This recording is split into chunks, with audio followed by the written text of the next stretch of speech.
Hello everyone, welcome back to AK Poly. दोस्तों, आज हम सब अप्लाइड केमिस्ट्री स्टार्ट करेंगे, जो कि इसका आज हम लोग इस लेक्चर में चैप्टर नंबर फर्स्ट की स्टडी करेंगे।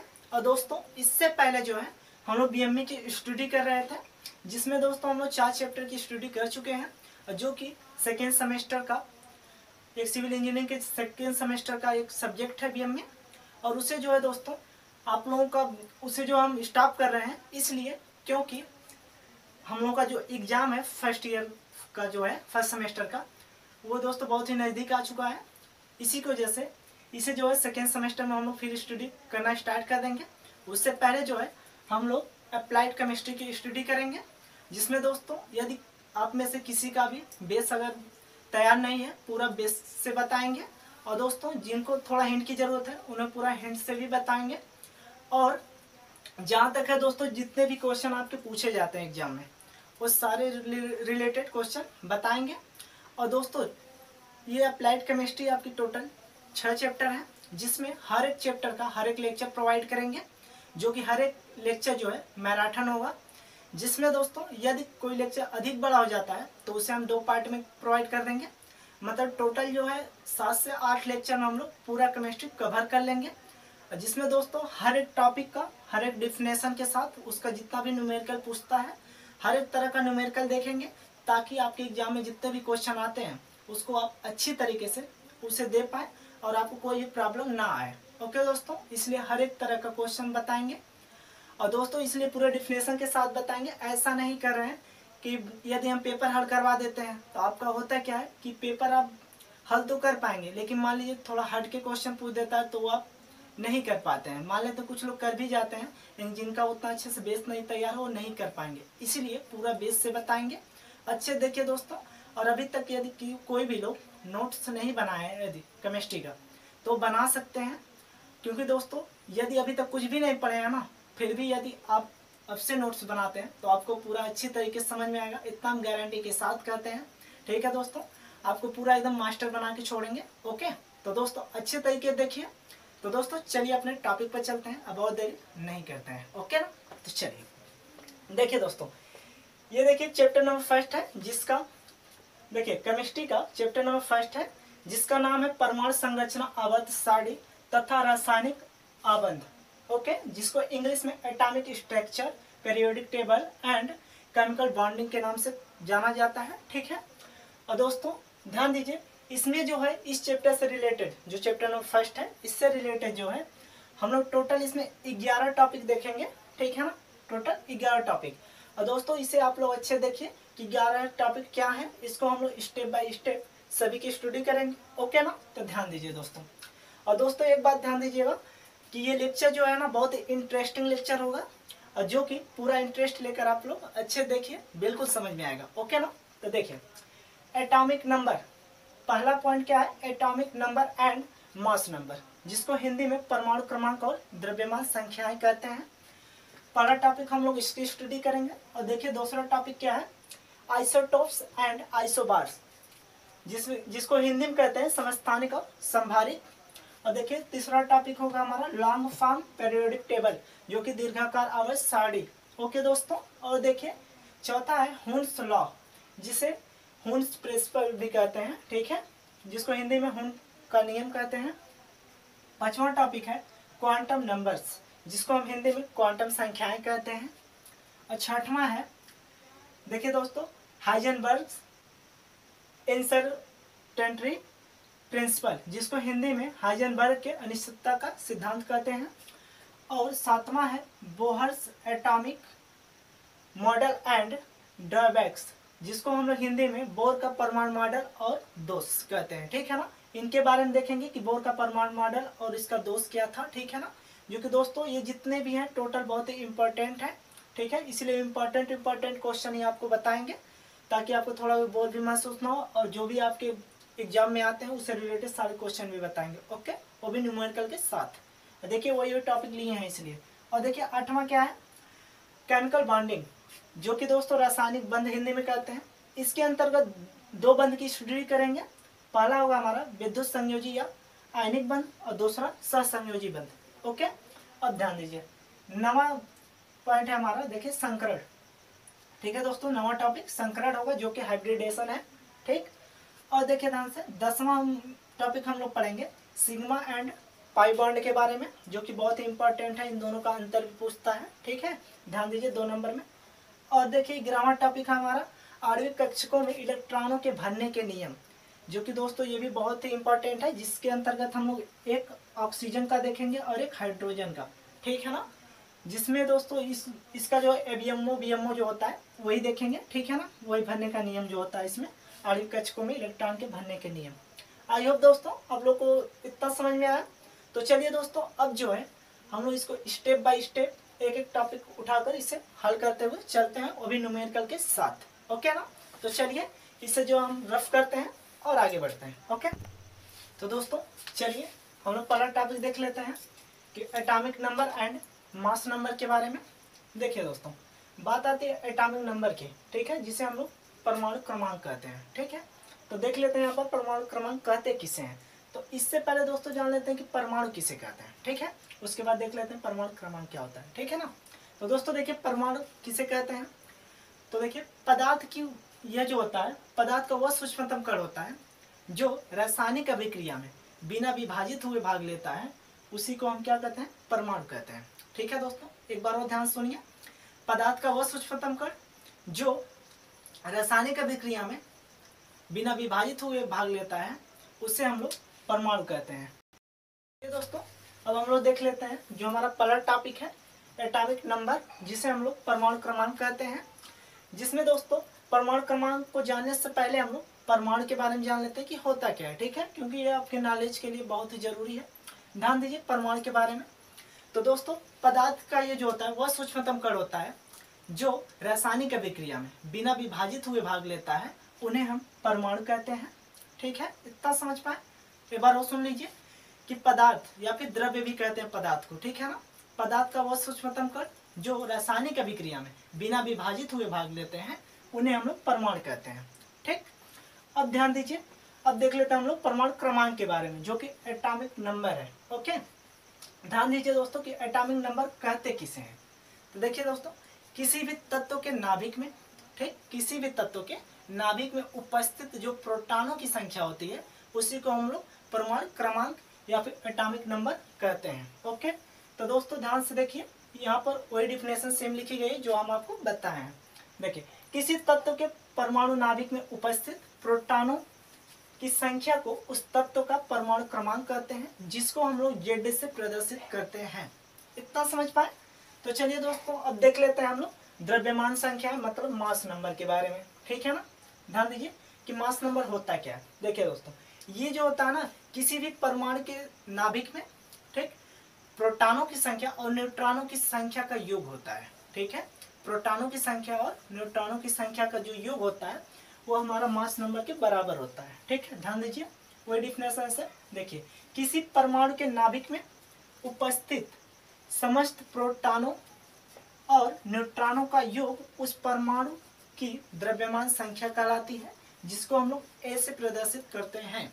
ठीक है, तो दोस्तों ध्यान दीजिए, इसका देखिए यहाँ पर सूत्र क्या बनता है, जैसे देख लेते हैं हम लोग कि A बराबर निकल रहा है, ध्यान दीजिए, मतलब मास नंबर जिसको A से प्रदर्शित करते हैं। A बराबर क्या निकला है यहाँ पर, देखिए प्रोटॉनों और न्यूट्रॉनों का योग होता है। प्रोटॉन को दोस्तों हम लोग P से प्रदर्शित करते हैं और न्यूट्रॉन को N से प्रदर्शित करते हैं। ठीक है, तो देखिए यहाँ पर P प्लस N इक्वल है किसके, A के। ठीक है ना, ये हमारा मेन फार्मूला है।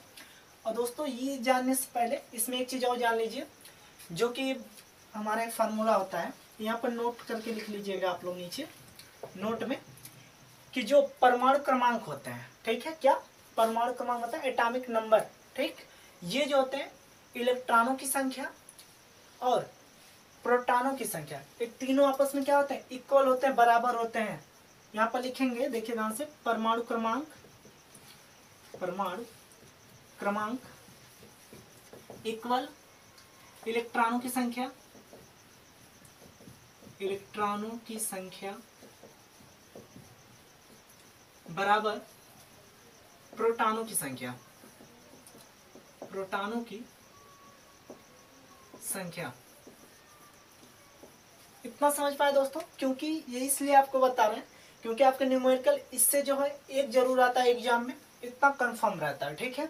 जिसमें दोस्तों ऐसे आपको मिलेंगे क्वेश्चन जिसमें ये अगर फार्मूला यदि आप जानते हैं अच्छे तरीके से तो आप कैसे भी इसका कोई भी क्वेश्चन आएगा आप अच्छे सॉल्व कर लेंगे, ठीक है ना, क्योंकि इस बेस पे सूत्र पे देता है और इस सूत्र पे, ठीक है ना। तो दोस्तों ये ध्यान दीजिएगा कि परमाणु क्रमांक जो होता है इलेक्ट्रॉनों की संख्या और प्रोटॉनों की संख्या के बराबर होता है, तीनों आपस में क्या होते हैं, बराबर होते हैं, ठीक है ना। तो चलिए अब देख लेते हैं हम लोग द्रव्यमान संख्या तथा परमाणु भार में संबंध के बारे में। ओके, ध्यान दीजिएगा दोस्तों कि द्रव्यमान संख्या तथा परमाणु भार में, ठीक, अभी तक हम लोग जान रहे थे कि मतलब परमाणु भार और द्रव्यमान संख्या आपस में बराबर होती हैं, तो हमारा मानना बिल्कुल सही है, लेकिन लगभग में बराबर होते हैं, ये भी जान लीजिए। देखिए कैसे बराबर होते हैं, ठीक। देखिए दोस्तों, जो द्रव्यमान संख्या होती है हम लोग पढ़े मतलब मास नंबर के बारे में, ठीक है, क्या होता है, प्रोटॉन और न्यूट्रॉन का इसमें योग होता है, ठीक। किसमें, द्रव्यमान संख्या में प्रोटॉन और न्यूट्रॉन का योग होता है। और परमाणु भार में जो होता है इसमें दोस्तों जो होता है इलेक्ट्रॉन, प्रोटॉन और न्यूट्रॉन तीनों का योग होता है, ठीक है ना। परमाणु भार में इलेक्ट्रॉन, प्रोटॉन तथा न्यूट्रॉन तीनों का योग होता है। बट जो इलेक्ट्रॉन होते हैं उसका जो द्रव्यमान होता है उसे नगण्य माना जाता है। इसी की वजह से हम लोग द्रव्यमान संख्या को परमाणु भार के लगभग बराबर मानते हैं, ठीक है दोस्तों। तो चलिए इसके डेफिनेशन के बारे में देख लेते हैं हम लोग। देखिए कह रहा है किसी परमाणु की द्रव्यमान संख्या उस परमाणु के नाभिक में उपस्थित कुल प्रोटॉनों तथा न्यूट्रॉनों का योग होता है तथा परमाणु भार नाभिक में उपस्थित कुल न्यूट्रॉन, प्रोटॉन तथा इलेक्ट्रॉन का योग होता है, जिसमें इलेक्ट्रॉन का द्रव्यमान नगण्य होता है। इसलिए द्रव्यमान संख्या तथा परमाणु भार लगभग बराबर माने जाते हैं। इतना समझ पाए? आई होप दोस्तों आपको अच्छे समझ में आया होगा। तो चलिए इसे जो है हम लोग रफ करते हैं और अब जो है इससे न्यूमेरिकल कुछ देख लेते हैं मास नंबर से रिलेटेड, ठीक है ना, जो कि एग्जाम में आते हैं, ठीक। तो चलिए, तो दोस्तों चलिए अब हम लोग देख लेते हैं। ये हमारा क्वेश्चन नंबर फर्स्ट है। ध्यान से देखिए दोस्तों, क्योंकि ऐसे क्वेश्चन आपके एग्जाम में जरूर आते हैं, ठीक है ना, इसलिए अच्छे से देखिए। देखिए दोस्तों क्वेश्चन क्या कर रहा है, पहला हमारा, किसी परमाणु के नाभिक में 12 न्यूट्रॉन और 11 प्रोटॉन है, तो उसकी द्रव्यमान संख्या क्या होगी और उसकी कक्षाओं में कुल इलेक्ट्रॉन भी कितने होंगे, दो कंडीशन में ज्ञात करने इसमें, ठीक है ना। पहला क्या ज्ञात करना, द्रव्यमान संख्या है, और दूसरा कुल इलेक्ट्रॉनों की संख्या, ओके ना। तो दोस्तों इसमें सबसे पहले हम लोग लिख लेते हैं जो दिया गया मान है, ठीक, मतलब दिया है, देखिए ध्यान से, दिया क्या है, 12 न्यूट्रॉन है, मतलब n बराबर 12 दिया है, ठीक। और देखिए प्रोटॉन कितना दिया है, 11 दिया हुआ है, इतना समझ पाए। तो ध्यान दीजिए दोस्तों, सबसे पहले हम लोग ज्ञात कर रहे थे द्रव्यमान संख्या, मतलब a बराबर, द्रव्यमान संख्या को a से प्रदर्शित करते हैं। a बराबर होता है क्या, फार्मूला p प्लस n, मतलब प्रोटॉन और न्यूट्रॉन के योग के बराबर होता है द्रव्यमान संख्या, ठीक। अब देखिए यहाँ से मास नंबर हम लोग का निकल जाएगा। देखिए प्रोटॉन कितना है, 11 है, प्लस न्यूट्रॉन 12 है, दोनों को ऐड करिए तो 23 हो जाएंगे, ठीक है दोस्तों, 23, ठीक है ना, 23 आ गए, ठीक। ये हमारा आ गया मास नंबर।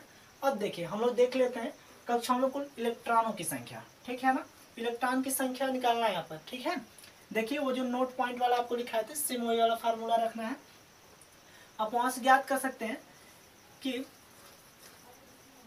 इलेक्ट्रॉनों की संख्या, जिसे हम ई से प्रदर्शित करते हैं, ठीक है ना, इलेक्ट्रॉनों की संख्या बराबर क्या होगा दोस्तों, प्रोटॉनों की संख्या और परमाणु क्रमांकों की संख्या के बराबर होता है, ठीक है ना। यहाँ क्या हुआ, ये तीनों आपस में बराबर हो जाएंगे, ठीक, ये तीनों आपस में बराबर होंगे। तो देख लेते हैं यहाँ पर हमें किसका, इलेक्ट्रॉन का निकालना, तो ई बराबर पी का मान हमें पता है कितना है, प्रोटॉन 11। तो देखिए इलेक्ट्रॉन का मान हमारा सिंपल कितना आ गया, 11, यहाँ से निकल गया ना। आई होप दोस्तों आपको ये क्वेश्चन अच्छे से समझ में आया होगा। तो चलिए इसे जो है रफ करते हैं और एक क्वेश्चन और भी देख लेते हैं जो कि थोड़ा अलग टाइप्स का है, ठीक है ना। तो चलिए रफ करते हैं। तो दोस्तों चलिए अब हम लोग, ये क्वेश्चन नंबर 2 है जो कि थोड़ा अलग टाइप्स का है, इसको भी अच्छे से समझने का प्रयास कीजिए और अच्छे से बता रहे हैं, ठीक है ना। ध्यान दीजिए क्वेश्चन नंबर 2, देखिए क्या कह रहा है, कह रहा है एक परमाणु का इलेक्ट्रॉनिक विन्यास 1s2 है, 2s2 है, 2p6 है, 3s2 है, 3p6 है, 3d10 और 4s2 4p5 है। यदि इस परमाणु का परमाणु भार 80 दिया है, ठीक है, परमाणु भार का मतलब मास नंबर, ठीक है दोस्तों, 80 दिया है, तो परमाणु नाभिक में कितने न्यूट्रॉन उपस्थित हैं। ठीक है दोस्तों, कितने न्यूट्रॉन उपस्थित है ये ज्ञात करना है। ठीक है, देखिए यहाँ पर आया ना परमाणु भार, जो कि द्रव्यमान संख्या क्या होता है, ये दोनों लगभग आपस में बराबर होते हैं। जो को आपको उन दोनों में डिफरेंस बताया है ना, वो चीज़ दोस्तों क्वेश्चन में पूछता है, बहुत ही इंपॉर्टेंट है, जो कि द्रव्यमान संख्या तथा परमाणु भार में अंतर जो पूछता है। ठीक है ना, जो आपको बताया अभी। ठीक, तो ध्यान दीजिएगा, अच्छे से देख लीजिएगा। जिसमें दोस्तों देखिए इसमें कह रहा है वही कि परमाणु द्रव्यमान की संख्या कितना दिया है, 80 है, तो न्यूट्रॉन की संख्या ज्ञात कीजिए। ठीक है, तो देखिए सबसे पहले क्या करेंगे, दिया क्या है इसे लिख लेते हैं। दिया है, देखिए दिया है क्या, यहाँ पर देखिए परमाणु में इलेक्ट्रॉनिक विन्यास। देखिए जब भी इलेक्ट्रॉनिक विन्यास ये होता है ना, इस चीज इलेक्ट्रॉनिक विन्यास जो निकलता है, इससे दोस्तों हम लोग आगे पढ़ेंगे। ठीक है ना, धीरे धीरे। यहाँ पर ध्यान दीजिए, केवल यहाँ पर जो मेन चीजें हैं उनके बारे में हम आपको बता रहे हैं। इसके पूरे अच्छे से जो है इसका पूरा ब्यूरो जो है हम लोग आगे देखेंगे अभी। ठीक है ना, तो ध्यान दीजिए यहाँ पर देखिए इलेक्ट्रॉनिक विन्यास इसे कहते हैं, जो इस प्रकार से लिखा गया है। ठीक है ना, ये जो होते हैं हमारे उपकोष होते हैं, ध्यान दीजिएगा, ये उपकोष होते हैं। ठीक, और ये कोष होता है जो कि n का मान होता है। ठीक है ना, ये उपकोष होते हैं, ध्यान दीजिए। और इसके ऊपर जो घात लगा होता है इसी को हम लोग इलेक्ट्रॉन कहते हैं। क्या कहते हैं, इलेक्ट्रॉन कहते हैं। तो देखिए दोस्तों यहाँ पर दिया क्या है, इलेक्ट्रॉनों की संख्या दिख रहा है ना, 2 2 4 6 6 10 2 12, यहाँ पर लिख लेते हैं टोटल। दिया क्या है, इलेक्ट्रॉनों की संख्या। देखिए इलेक्ट्रॉनों की संख्या क्या है, 2 + 2 + 6 + 2 + 6 + 10। ठीक, और यहाँ पर देखिए प्लस करके 2 प्लस करिए, 5 भी ऐड कर दीजिए इसमें। ठीक है, देखिए टोटल कितना हुआ, 2 2 4 6 4 10 2 12 6 18 10 28 2 30 5 35। तो दोस्तों टोटल कितना इलेक्ट्रॉन निकल गया, तो 35 निकल गए। ओके, अब हमें पता है न्यूट्रॉन कैसे निकलेगा, हमको पता है। और देखिए यहाँ पर क्या दिया हुआ है, और दिया है ए बराबर, देखिए मास नंबर कितना दिया है, 80 दिया हुआ है, इतना लिख लिए। अब हम लोग को पता है मास नंबर बराबर फार्मूला क्या होता है, पी मतलब प्रोटॉन प्लस न्यूट्रॉन होता है ना। और हमें पता है प्रोटॉन जो होता है इलेक्ट्रॉन के इक्वल भी होता है, इसीलिए यहाँ पर ए बराबर हम लोग लिख सकते हैं ई प्लस एन भी लिख सकते हैं। ठीक है ना, क्योंकि प्रोटॉन न्यूट्रॉन और परमाणु क्रमांक मतलब जेड के भी बराबर होता है। ठीक है, जिसकी जरूरत होगी वहां पर रख लेंगे। ओके, और यहाँ पर चूंकि लिख दीजिएगा electron equal to P equal to Z. ठीक है, इसलिए यहाँ पर क्या पी की जगह पर ई लिख दिया। ठीक है, अब ध्यान दीजिए यहाँ से ए का मान कितना है, यहाँ पर मान रख दीजिए, सीधे पुट करिए, 80 है, 80 हो गया। देखिए यहाँ पर ई का भी मान दिया हुआ है, कितना है 35 35। देखिए प्लस में एन करिए, अब देखिए 80 इधर है, इसे इस पक्ष में लाएंगे, माइनस में 35 हो जाएगा, इक्वल करिए एन के। 80 में से 35 घटाएंगे दोस्तों, कितना बचेगा, तो 45 बच जाएगा। ठीक है, एन बराबर मतलब न्यूट्रॉन की संख्या कितना निकल गया, 45। आई होप दोस्तों ये क्वेश्चन आपको अच्छे समझ में आया होगा ये भी। तो दोस्तों चलिए इसे जो हम लोग रफ करते हैं, और जो हमारा दूसरा टॉपिक है आइसोबार तथा आइसोटॉप्स के बारे में, उसको देख लेते हैं। ठीक है ना, तो चलिए इसे रफ करते हैं। तो चलिए दोस्तों अब देख लेते हैं हम लोग दूसरा टॉपिक, जो कि आइसोटॉप्स है। ठीक है ना, और आइसोबार के बारे में। देखिए दोस्तों पहले देख लेते हैं आइसोटॉप्स, जिसे हम समस्थानिक कहते हैं। देखिए बात आती है समस्थानिक कहते किसे हैं, इसलिए दोस्तों देखिए यहाँ पर हम सभी चीज़ें लिख दे रहे हैं, ताकि आप लोग नोट्स भी बना सकते हैं यहाँ से, और आप लोग अच्छे से उसे एक बार रिपीट कर लेंगे तो अच्छे से आपको तैयार हो जाएगा पूरा बढ़िया से। ठीक है, और दोस्तों इसे चाहे तो हम वैसे भी आपको बता सकते हैं फिलहाल, लेकिन लिख दे रहे हैं क्योंकि कई बच्चों के पास किताब भी नहीं होगा, तो उनके लिए भी बहुत ही लाभदायक होगा। ठीक है ना, तो चलिए देख लेते हैं हम लोग समस्थानिक के बारे में। देखिए दोस्तों किसी एक ही तत्व के जो समस्थानिक होता है ना, वो किसी एक ही तत्व होता है। ठीक है ना, किसी एक ही तत्व के वे परमाणु होते हैं। ठीक है, जिनके किसी एक ही तत्व के वे परमाणु जिनके परमाणु क्रमांक जो होते हैं समान होते हैं, लेकिन परमाणु भार जो होते हैं भिन्न भिन्न होते हैं, उन्हीं को हम समस्थानिक कहते हैं। ओके, तो दोस्तों चलिए यहाँ पर देख भी लेते हैं डिफिनेशन के तहत। देखिए क्या दिया है, किसी एक ही तत्व के वे परमाणु जिनके परमाणु क्रमांक समान तथा द्रव्यमान संख्याएं भिन्न भिन्न होती हैं, समस्थानिक कहलाते हैं। ओके, समस्थानिक कहलाते हैं। इसके उदाहरण के रूप में जैसे देख लेते हैं हम लोग। देखिए दोस्तों यहाँ पर हम हाइड्रोजन के लिए हैं। देखिए दोस्तों यहाँ पर जो है हाइड्रोजन के 3 समस्थानिक होते हैं। ठीक है ना, जिसमें देखिए इनके परमाणु क्रमांक देखिए सेम है ना, परमाणु क्रमांक को यहाँ नीचे लिखा जाता है, ध्यान दीजिएगा, और परमाणु भार जो होते हैं ऊपर लिखे जाते हैं। ठीक है, देखिए इनके परमाणु क्रमांक सेम है, हाइड्रोजन के 3 समस्थानिक होते हैं, जिनके देखिए परमाणु क्रमांक क्या है, सेम है, और इनके लेकिन परमाणु भार देखिए भिन्न भिन्न है। मतलब इसमें 1 है, इसमें 2 है, इसमें 3 है, अलग अलग है ना, इसलिए क्या हुए, समस्थानिक हुए। और देखिए ये जो जिसका परमाणु क्रमांक 1 और परमाणु भार भी 1 होता है उसे हम लोग प्रोटियम कहते हैं, और जिसका परमाणु क्रमांक 1 तथा भार जो होता है 2 होता है उसे ड्यूटेरियम कहते हैं, और जिसका परमाणु क्रमांक 1 तथा द्रव्यमान संख्या 3 होती है उन्हें हम ट्राइटियम कहते हैं। ठीक है। और दोस्तों ये चीज़ आपके एग्जाम में 1 नंबर में भी पूछता है कि हाइड्रोजन के कितने समस्थानिक होते हैं, तो आपको बताना होगा, वहाँ पर ऑप्शन भी मिलता है कि 3 होते हैं। ठीक है। या फिर वैसे पूछ दे 2 नंबर में कि हाइड्रोजन के 3 समस्थानिकों के नाम लिखिए, तो आप लोग इस प्रकार आप लोग लिख सकते हैं कि प्रोटियम, ड्यूटेरियम और ट्राइटियम होते हैं, जो कि हाइड्रोजन के 3 समस्थानिक होते हैं। इतना समझ पाए? तो चलिए अब देख लेते हैं इसके उपयोग के बारे में समस्थानिक के। ठीक, तो देखिए समस्थानिकों का उपयोग जो है कृषि विज्ञान और जो है भूगर्भ विज्ञान जो कि पृथ्वी से रिलेटेड होते हैं, और स्वास्थ्य विज्ञान, मनोविज्ञान, रसायन विज्ञान आदि क्षेत्रों में जो है इसका उपयोग किया जाता है। और देखिए दोस्तों दूसरे नंबर पे इसका देखिए चिकित्सा के भी क्षेत्रों में इसका उपयोग किया जाता है। जैसे में देख लीजिए कोबाल्ट 60 का प्रयोग जो है कैंसर रोग के उपचार में, रेडियोथेरेपी जो कि एक टेक्निकल वर्ड है ये, ठीक है ना, इसे हिंदी में भी वही कहते हैं, इंग्लिश भी यही कहते हैं, रेडियोथेरेपी में किया जाता है। और दूसरा देखिए आयोडीन 131 का प्रयोग घेंघा रोग के उपचार में भी किया जाता है। ओके दोस्तों, तो देखिए चिकित्सा क्षेत्र में कोबाल्ट 60 का प्रयोग जो है कैंसर के उपचार में, और आयोडीन 131 का उपयोग घेंघा रोग के उपचार में किया जाता है। आई होप दोस्तों आपको ये अच्छे समझ में आया होगा।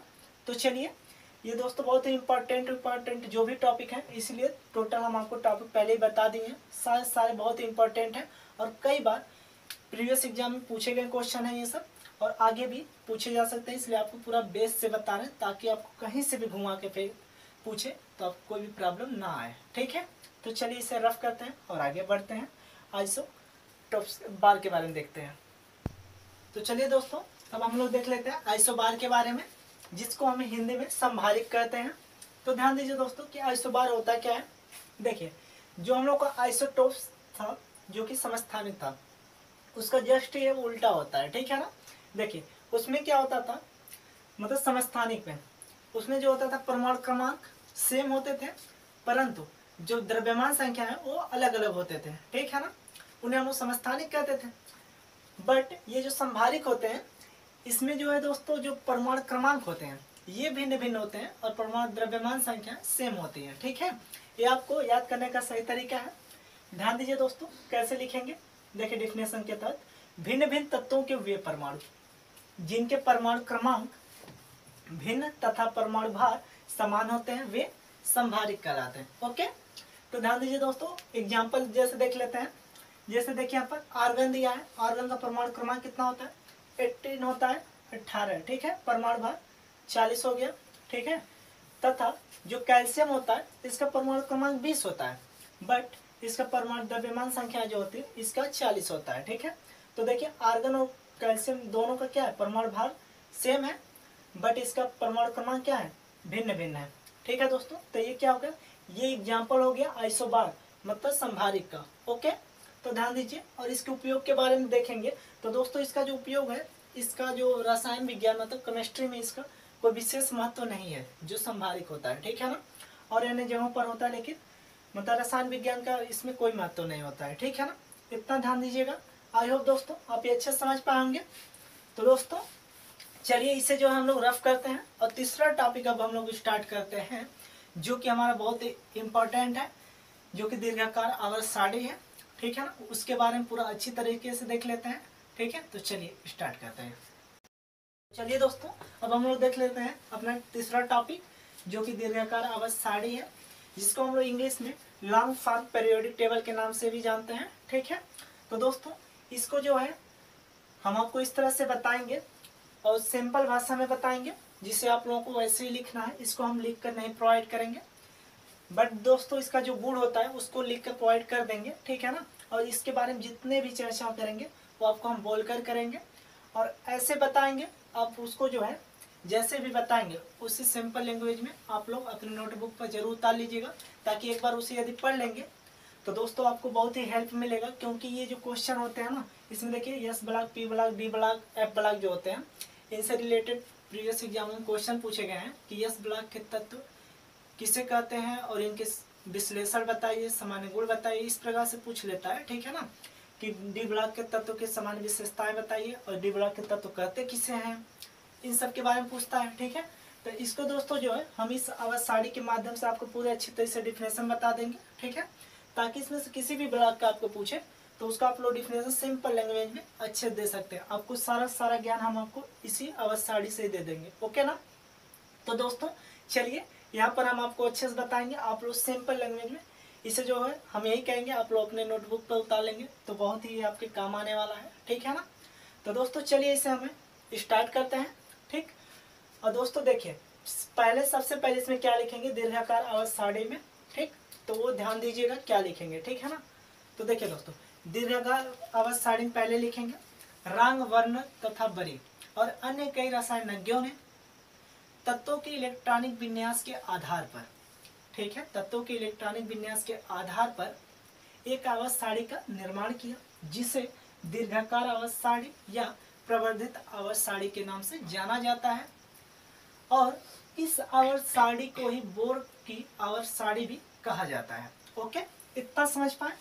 अब देखिए दोस्तों, अब इसमें लिखेंगे नीचे जो है कि दीर्घाकार आवाज साड़ी के मुख्य लक्षण, क्या लिखेंगे, दीर्घाकार आवाज साड़ी के मुख्य लक्षण क्या क्या होते हैं। ठीक है ना, इसमें देख लीजिए, इसमें सबसे पहला पॉइंट लिखेंगे 1, उसमें लिखिएगा आप लोग कि इस आवाज साड़ी में टोटल जो है पंक्तियों की संख्या, ऐसे लिखेंगे दोस्तों, इस आवाज साड़ी में, ठीक है, क्षैतिज पंक्तियों की संख्या, देखिए क्षैतिज ये होते हैं इस तरह से, ठीक है ना, जो रो की तरह होते हैं। ठीक, रो आप जानते हैं, रो कॉलम ना, देखिए रो की तरह जो क्षैतिज पंक्तियां जो होती हैं ये 7 होती हैं, जिन्हें हम आवर्त कहते हैं। ठीक है दोस्तों, ये बेहद ध्यान दीजिएगा, जो क्षैतिज पंक्तियां होती हैं टोटल 7 होती हैं, जिन्हें हम आवर्त कहते हैं। और इसमें ऊर्ध्वाधर पंक्तियों की संख्या जो है, ऊर्ध्वाधर स्तंभों, ठीक है दोस्तों, ऊर्ध्वाधर जो स्तंभ होते हैं इनकी संख्या टोटल कितनी है, 18 है। देखिए ऊर्ध्वाधर स्तंभों की संख्या कितनी है, 18 है, जिन्हें हम वर्ग या समूह कहते हैं। ओके, ध्यान दीजिएगा दोस्तों, ये बहुत इंपॉर्टेंट चीज है, क्योंकि आपको न्यूमेरिकल ऐसे पूछता है कि कोई भी तत्व उठा के दे देगा, कहेगा कि मतलब जैसे हीलियम है, पूछेगा ये किस ब्लॉक का तत्व है, किस वर्ग का तत्व है, किस आवर्त का तत्व है। ठीक है ना, इस प्रकार से आपको पूछेगा, इसलिए आपको जानना बेहद जरूरी है कि किस आवर्त का तत्व है। ऐसे बताएंगे कि पहले आवर्त का ये तत्व है। ठीक है ना, कौन से वर्ग का तत्व है, मतलब ऊर्ध्वाधर, मतलब 18वें वर्ग का तत्व है। ठीक, अब किस ब्लॉक का तत्व है, पी ब्लॉक का तत्व है। इस प्रकार से आपको बताना है। ठीक है ना, इसलिए आपको जानना जरूरी है कि आवर्त इसे कहते हैं और समूह या फिर वर्ग इसे कहते हैं। ठीक है, ध्यान दीजिएगा। ठीक, क्योंकि कंफ्यूजन हो जाते हैं, पूछ देता है ऐसे कि समूह, तो कुछ लोग वर्ग तो जानते हैं लेकिन समूह नहीं जानते। ठीक, तो वर्ग समूह एक ही होते हैं। ओके, अब ध्यान दीजिए, अब अगला टॉपिक लिखेंगे कि इस आवाज साड़ी को आईपीएससी पद्धति के अनुसार 18 वर्गों में बांटा गया है। देखिए 18 वर्ग है ना, देखिए ऊर्ध्वाधर स्तंभ 18 है ना, वही 18 वर्गों में बांटा गया है। और तीसरा टॉपिक, उसके अगला टॉपिक मतलब लिखेंगे कि पहले आवर्त के तत्व, पहले आवर्त इस मतलब आवाज साड़ी में, इस आवाज साड़ी में पहले आवर्त के जो तत्व होते हैं वो 2 होते हैं। देखिए यहाँ पर एक, यहाँ पर एक, यहाँ पर है। ठीक है ना, पहले आवर्त के तत्वों की संख्या कितनी होती है, 2 होती है। और दूसरे आवर्त के तत्वों की संख्या कितनी होती है दोस्तों, तो 8 होती है। और तीसरे आवर्त के तत्वों की संख्या भी 8 होती है। और चौथे आवर्त के तत्वों की संख्या जो है 18 होती है, तथा 5वें आवर्त के तत्वों की संख्या भी 18 होती है।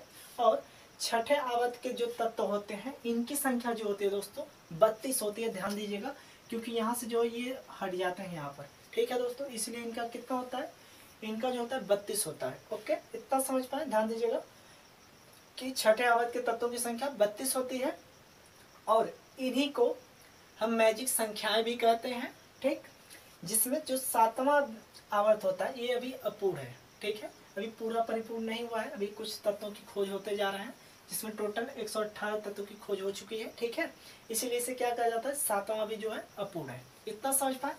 तो दोस्तों अब हम लोग देख लेंगे जो अगला टॉपिक लिखेंगे, मतलब अगला पॉइंट। ठीक, अगले पॉइंट में लिखेंगे कि जो छठे आवर्त के तत्व होते हैं, ठीक है, देखिए छठे आवर्त के 14 तत्व, ठीक है। ये जो 14 तत्व होते हैं यहाँ से देखिए, छठे आवर्त के जो 14 तत्व होते हैं, जो परमाणु क्रमांक 58 से लेके 71 तक होते हैं, इन्हें हम लैंथेनाइड कहते हैं। क्या कहते हैं दोस्तों, यहाँ पर लिख दीजिएगा लैंथेनाइड, लैंथेनाइड कहते हैं। ओके।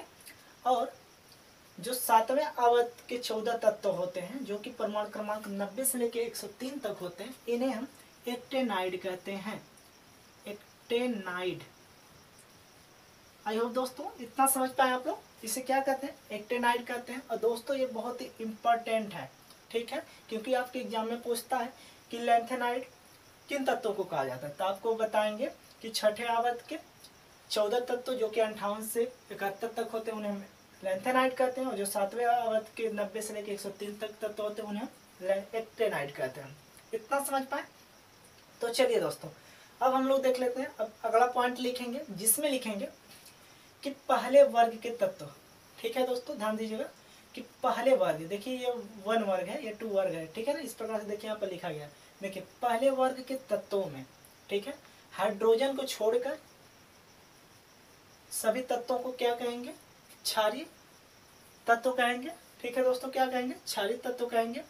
और क्षारीय धातु कहते हैं, सॉरी दोस्तों, क्या कहेंगे, क्षारीय धातु कहते हैं।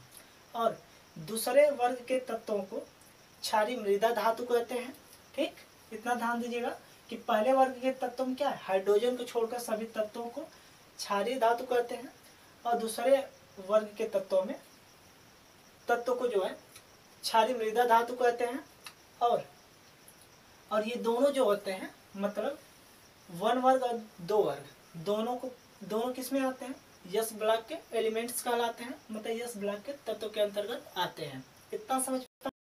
देखिए जो ये अगला पॉइंट डालकर लिखेंगे कि 3 से लेके 12 तक के वर्गों के तत्वों को हम संक्रमण तत्व कहते हैं, क्योंकि जो डी ब्लॉक होता है वो अपूर्ण होता है। ठीक है, मतलब इसमें जो इलेक्ट्रॉन होते हैं परिपूर्ण रूप से भरे नहीं होते हैं, ठीक है ना। और ये जो तत्व होते हैं ये डी ब्लॉक के अंतर्गत आते हैं। और डी ब्लॉक में टोटल तत्वों की संख्या 40 होती है, जिसमें 40 तत्व क्या होते हैं, अधातु होते हैं। ठीक है।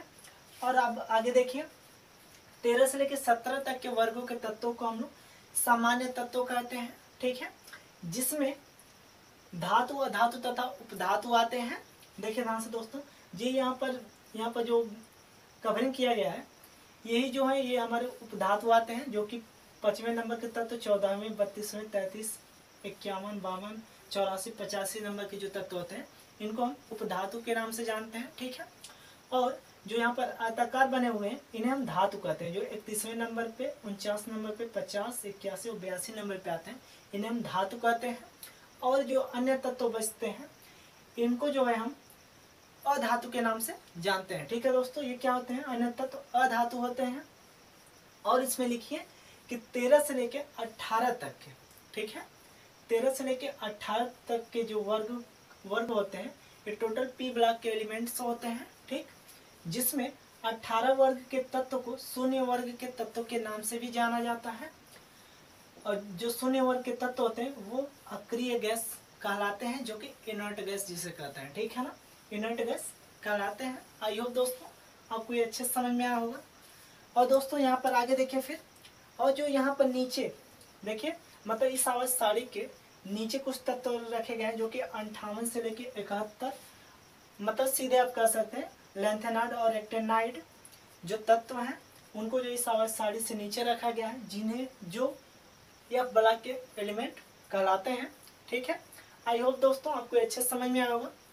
तो दोस्तों चलिए अब इसे जो है हम रफ करते हैं और इसके गुण के बारे में देख लेते हैं। ठीक है ना, उसके बाद ये हमारा दीर्घाकार आवाज साड़ी समाप्त हो जाएगी। ओके ना, चलिए तो चलिए दोस्तों हम लोग दीर्घाकार आवाज साड़ी के दोष के बारे में देख लेते हैं, गुण के बारे में। ठीक है, देखिए कि दीर्घाकार आवाज साड़ी के जो गुण होते हैं उनके बारे में। ठीक है, देखिए इसके गुण क्या है। इस आवाज साड़ी में तत्वों को उनके इलेक्ट्रॉनिक विन्यास के आधार पर रखा गया है, जिसके कारण बाईं ओर से, ठीक है, मतलब बाईं ओर से चलने पर, ठीक, दाईं ओर की तरफ चलने पर प्रत्येक आवर्त के तत्वों में क्रमशः एक एक इलेक्ट्रॉन बढ़ता है। ठीक है, जिसमें आप लोग देखें जब एक यहाँ था तो 1 2 3 4 इस तरह से उनके परमाणु क्रमांक बढ़ते हुए जा रहे थे। ठीक है, वही चीज लिखा गया।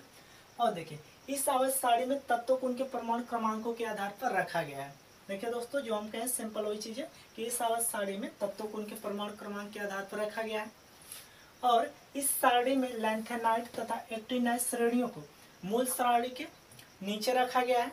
ठीक है, ध्यान दीजिए, इस सारणी में लैंथेनाइट तथा एक्टिनाइट श्रेणियों को मूल सारणी के नीचे की तरफ रखा गया है। इतना समझ पाए? तो दोस्तों चलिए, ये हमारा दीर्घाकार आवर्त सारणी खत्म होता है यहाँ पर। ठीक है, ये टॉपिक हमारा पूरा होता है, इसे जो हम लोग रफ करते हैं। और अगला टॉपिक जो है दोस्तों, हुंड का नियम जो है, ठीक है ना, हुंड्स ऑफ प्रिंसिपल जो है उसके बारे में देख लेते हैं। ठीक है, जिसमें दोस्तों चलिए पहले इसे रफ करते हैं तो उसे देख लेते हैं जो भी है। तो दोस्तों चलिए हम लोग देख लेते हैं, यह हमारा चौथा टॉपिक है जो कि हुंड्स लॉ के बारे में है। ठीक है, जिसे हुंड का नियम कहते हैं।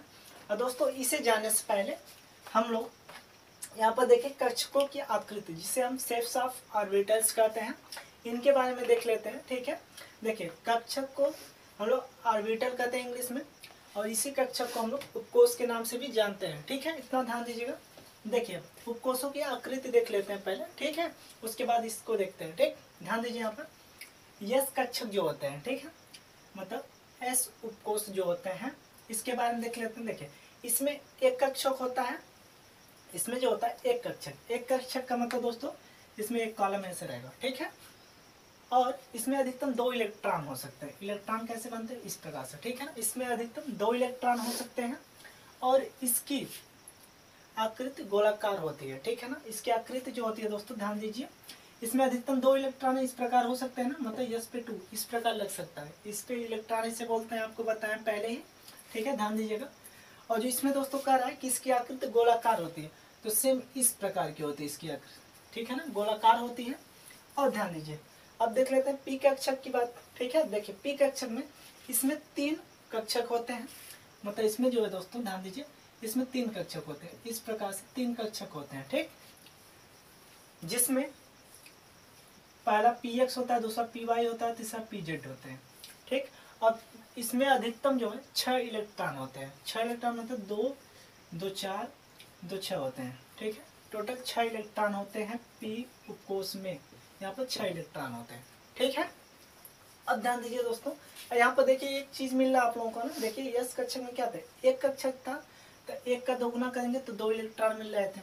ठीक है, पी कक्षक में देखिए 3 कक्षक हैं, जिसका 3 दूना 6, मतलब 6 इलेक्ट्रॉन बन रहा है। ठीक है ना, मतलब जितने कक्षक हो गए उसका दोगुना इलेक्ट्रॉन होता है उसका। ठीक है ना, उस उपकोष का। इतना समझ पाए? तो अब देखिए डी कक्षक का देख लेते हैं। ओके, देखिए डी कक्षक में इसमें 5 कक्षक होते हैं। ठीक है, कितने होते हैं?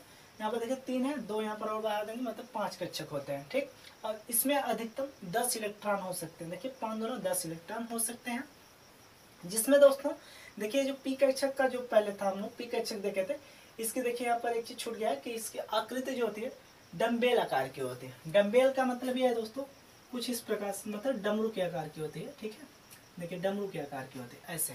ठीक, डम्बेल आकार की होती है।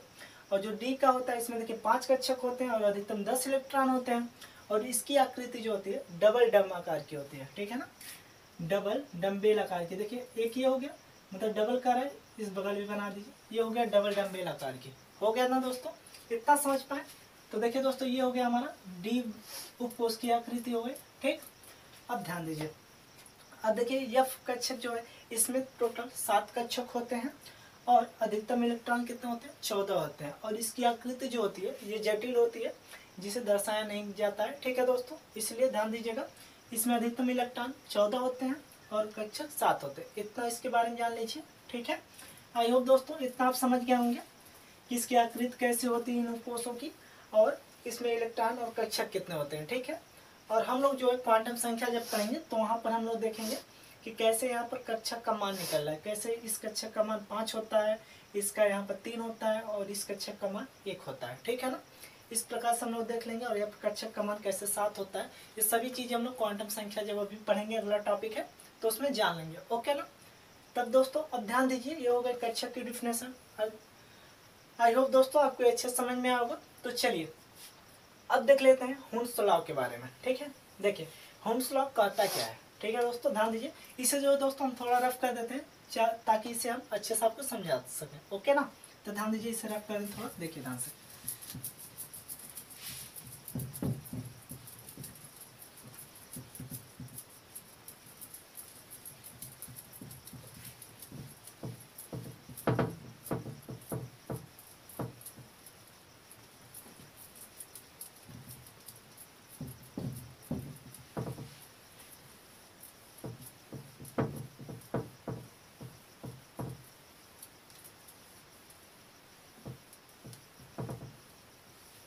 तो देख लेते हैं दोस्तों, देखिए ध्यान से।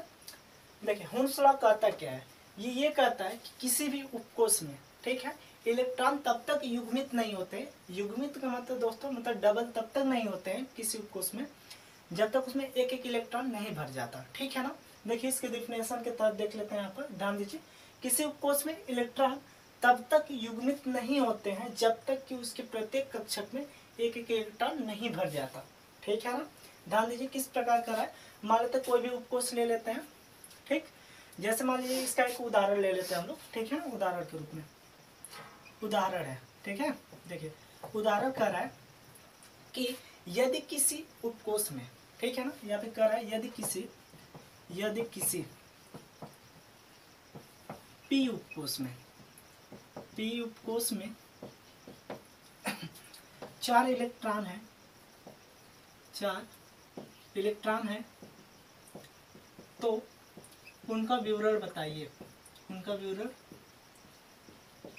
कीजिए, या फिर ठीक है ना, उनका विवरण कीजिए, ठीक है दोस्तों। इस प्रकार से आपको क्वेश्चन पूछता है कि यदि किसी पी उपकोष में 4 इलेक्ट्रॉन है तो उनका विवरण कीजिए, ठीक है।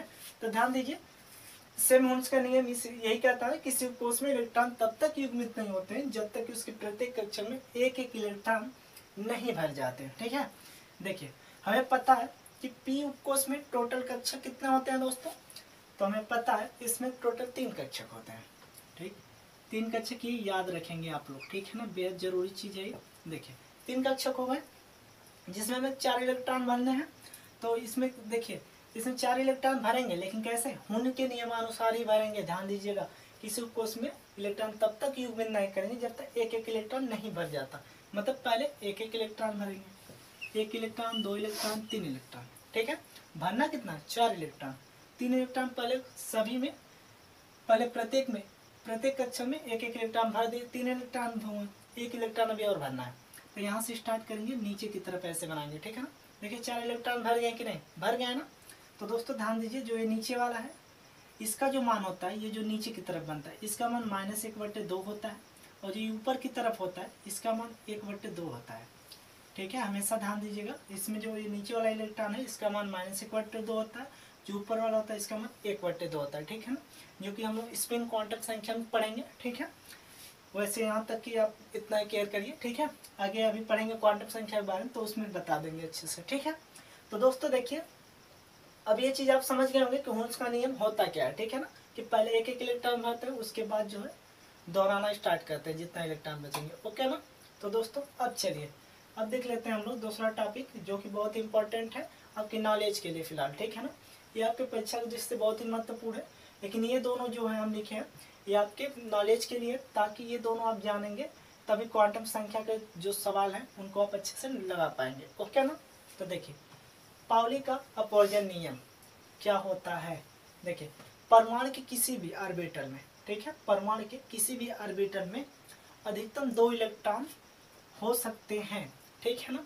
इससे अधिक इलेक्ट्रॉन होने को ही पाउली का अपवर्जन नियम कहते हैं, ठीक है ना।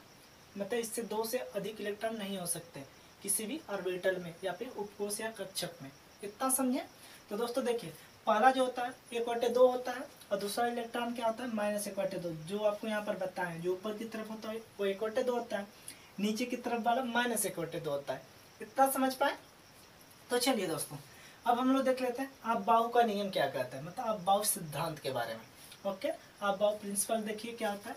देखिए कम ऊर्जा का उपकोष जो होता है ये कहता है कि जो कम ऊर्जा का उपकोष होता है, मतलब कम ऊर्जा का उपकोष क्या होता है, पहले एस आता है तब पी आता है तब डी आता है तब एफ होता है ना।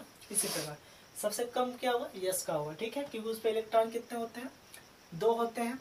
उसके बाद पी पे कितना होते हैं इलेक्ट्रॉन, 6 होते हैं। डी पे कितना होते हैं, डी पे हमारे 10 होते हैं और एफ पे 14 होते हैं। ठीक है, इसी प्रकार देखिए कम ऊर्जा का उपकोष इलेक्ट्रॉनों से पहले भरा जाएगा, उसके पश्चात जो है अधिक ऊर्जा वाले उपकोष भरे जाते हैं। ठीक है ना, ये कहता है अबाउ सिद्धांत। ठीक है, कहता है कि कम ऊर्जा का उपकोष पहले इलेक्ट्रॉन से भर, देखिए कम ऊर्जा का उपकोष इलेक्ट्रॉनों से पहले भरा जाता है और उसके बाद जो है अधिक ऊर्जा का उपकोष जो है इलेक्ट्रॉनों से भरते हैं। ठीक, अब देखिए दोस्तों इसमें देखिए जैसे दिया है ये चीज आप ध्यान रखिएगा। फिलहाल आप 5 तक केवल याद रखिएगा। 5 तक यदि आपको याद है तब लगभग आप 20 तत्वों के जो है जो क्वांटम संख्या निकालने के जो रूल है वो आप निकाल सकते हैं अच्छे से। ठीक है ना, और दोस्तों यहीं तक अधिकतम करके न्यूमेरिकल में पूछता भी है, इससे अधिक नहीं पूछेगा। ठीक है ना, इतना आप याद रखिएगा कि देखिए पहला होता है 1s, दूसरा 2s, फिर 3p, देखिए 2p, 3s, 3p, 4s, 3d, 4p और 5s होते हैं। ठीक है, इतना आप याद कर लीजिएगा कि 1s, उसके बाद आता है क्या है 2s, उसके बाद 2p आता है, उसके बाद 3s आता है, फिर 3p, फिर 4s आता है, फिर 3d आता है, फिर 4p आता है, फिर 5s आता है। इसे एकदम लाइन से याद करिएगा। ठीक है दोस्तों, क्योंकि ये लाइन से याद करेंगे तभी इसका यूज सही से होगा। ठीक है ना, ध्यान दीजिए। तो दोस्तों आई होप आपको अच्छे समझ में आया होगा। ठीक है ना, ये देखिए अबाउ सिद्धांत का ये मेन रूल है, इसको हम निकाल के बताएं सीधे। ठीक है, यहाँ पर आपको दिखाना नहीं लिखकर। ठीक है, इन दोस्तों यहाँ पे केयर कीजिएगा। ओके, तो चलिए इसे जो हम लोग रफ करते हैं और अब जो है हम लोग देख लेते हैं क्वांटम संख्या के बारे में, जो कि हमारा पॉइंट क्या है। देखिए दोस्तों 5वां है। ठीक है ना, ये चौथा था, चौथा स्टेप खत्म हो गया। अब 5वां देख लेते हैं जो कि हमारा क्वांटम संख्याओं के बारे में। ओके, तो चलिए इसे रफ करते हैं और आगे बढ़ते हैं। तो चलिए दोस्तों अब देख लेते हैं हम लोग अपना 5वां टॉपिक, जो कि क्वांटम नंबर के बारे में, जिन्हें हम हिंदी में क्वांटम संख्याओं के नाम से भी जानते हैं।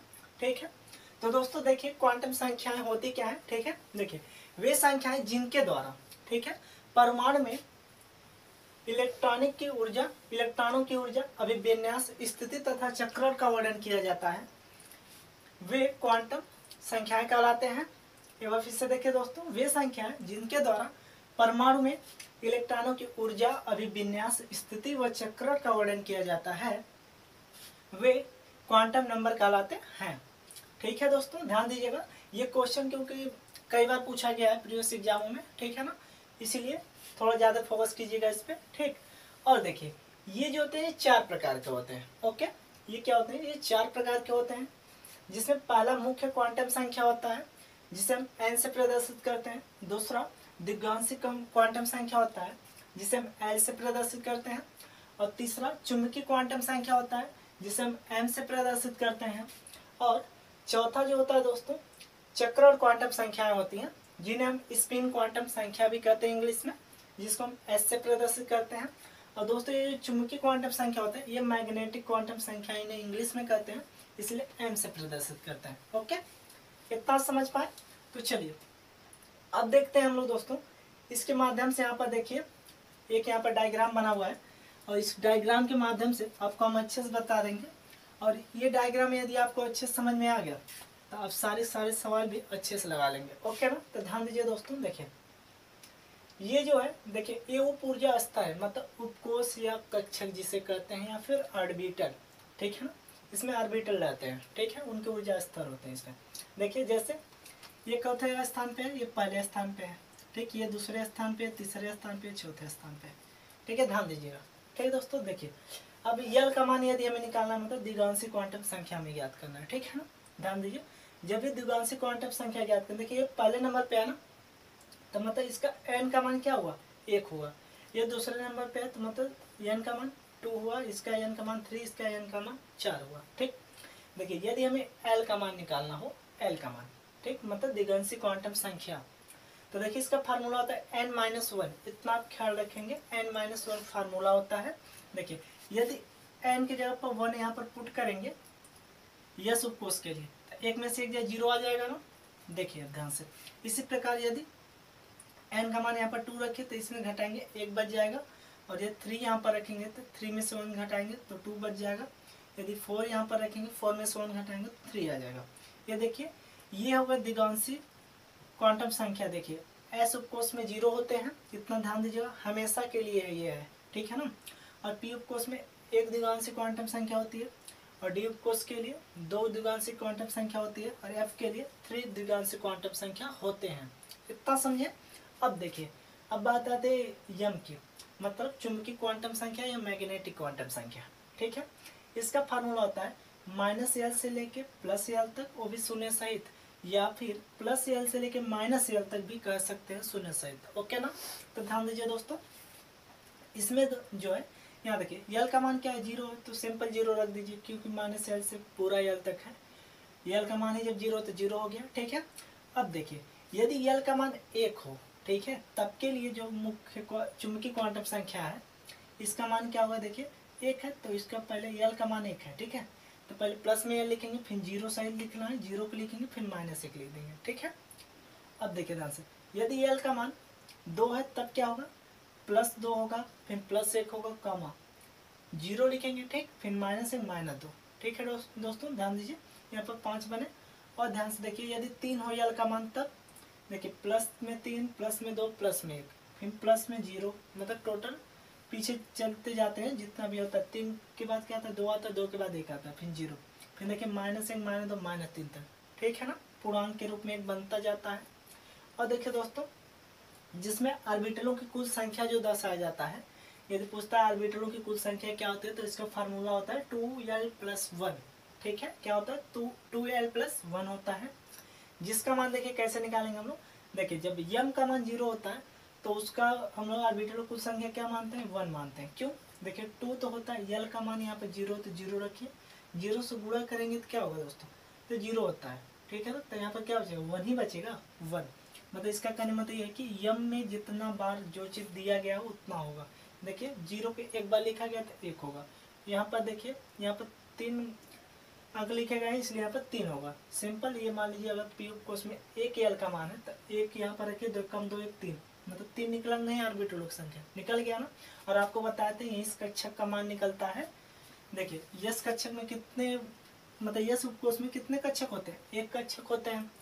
पी उपकोष में 3 कक्षक होते हैं, और डी उपकोष में 5 कक्षक होते हैं, और एफ उपकोष में 7 कक्षक होते हैं। हम बताएं आपको ना, देखिए ध्यान से, फिर देखिए 2 यहाँ पर देखिए, 2 2 4 5 निकल गया यहाँ। एफ उपकोष में देखिए 3 होते हैं यल का मान, तो देखिए 3 दूना 6 1 7 उपकोष निकले कि नहीं दोस्तों, यहाँ पर निकल गए। ठीक है, आई होप दोस्तों आपको ये भी अच्छे समझ में आएगा।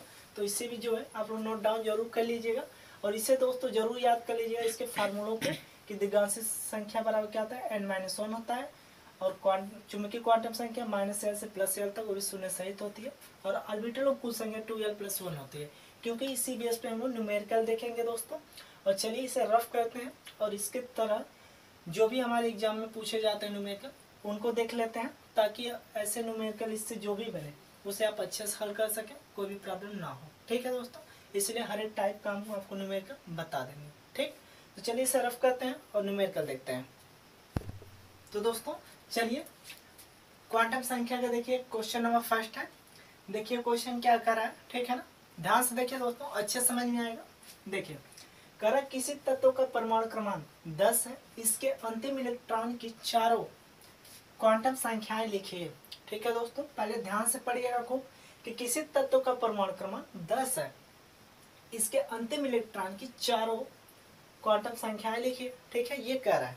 तो ध्यान दीजिए दोस्तों, इसमें क्या करेंगे हम लोग, हल लिखेंगे यहाँ पर। अब जैसे देखिए इसको हल कैसे करेंगे। ठीक है, सबसे पहले लिखेंगे इसमें क्या, कि दिया क्या है, दिया है देखिए दिया किसी तत्व का परमाणु क्रमांक 10 है। ठीक है, परमाणु क्रमांक 10 है।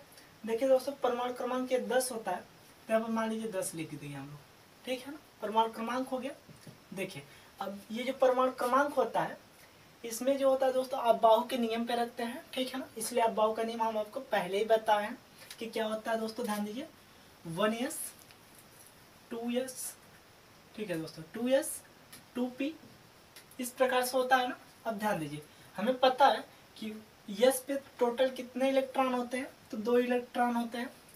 तो यहाँ पर भी ऐसे इस पे भी 2 इलेक्ट्रॉन होगा। ठीक है, हमें इससे मतलब नहीं है, क्योंकि दोस्तों ये जो आगे वाला होता है ना, ये क्या होता है, ये यन का मान होता है, जिसे हम कोस कहते हैं। क्या कहते हैं, कोस कहते हैं। ठीक है दोस्तों, और देखिए ये 2 भी क्या है, n का मान है मतलब क्या है, उपकोष से। ये क्या होते हैं, ये उपकोष होते हैं, ठीक है, जिन्हें हम कक्षा के ऑर्बिटल कहते हैं, ठीक है ना, क्या होते हैं, उपकोष।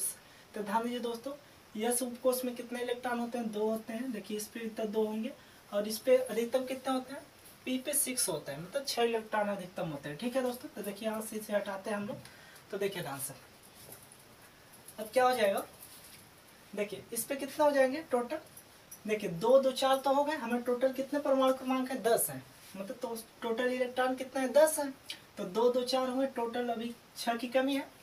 अब पी में हमारे कितना होते हैं, 6 होते हैं टोटल, 6 इस पे पूरा रख दिए। अब देखिए 6 2 8 2 10 मिल गए कि नहीं, 10 मिल गए ना।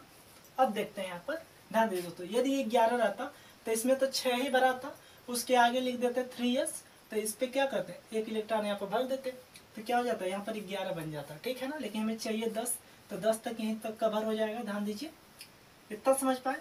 अब देखिए दोस्तों, क्या रहा है कि इसके अंतिम इलेक्ट्रॉन मतलब 2p पे 6 पे जो है, ठीक है ना, ये अंतिम इलेक्ट्रॉन है ना, कि चारों क्वांटम संख्याएं लिखिए। चारों क्वांटम संख्याओं का मतलब n का मान, ठीक है, जो कि मुख्य क्वांटम संख्या होती है, और l का मान ज्ञात करना है, जो कि द्विगांशी क्वांटम संख्या होती है। और तीसरा क्या ज्ञात करना है दोस्तों, m मतलब चुंबकीय क्वांटम संख्या, मैग्नेटिक क्वांटम संख्या का मान भी पता करना है। और क्या होता है, एक s का मान, जो स्पिन क्वांटम संख्या या चक्रण क्वांटम संख्या कहते हैं, उसे ज्ञात करना है। ओके, तो ध्यान दीजिएगा दोस्तों, इन चारों को हमें क्या करना है, ये चारों क्वांटम संख्याओं का मान हमें पता करना है, ठीक है, वो भी अंतिम इलेक्ट्रॉन की, ठीक, अंतिम इलेक्ट्रॉन ये है। अब देखिए इसमें n का मान क्या है, 2 है, 2 लिख दें, ठीक। अब ध्यान दीजिए l का मान आपका फार्मूला बताएं, क्या होता है, n-1 होता है, ठीक है। तो देखिए n का मान 2 है ना, तो यहाँ पर 2 - 1 कर दीजिए, तो कितना निकल गया, 1। इतना समझ पाए कि द्विगांशी संख्या कितनी निकल गई, 1 निकल गई।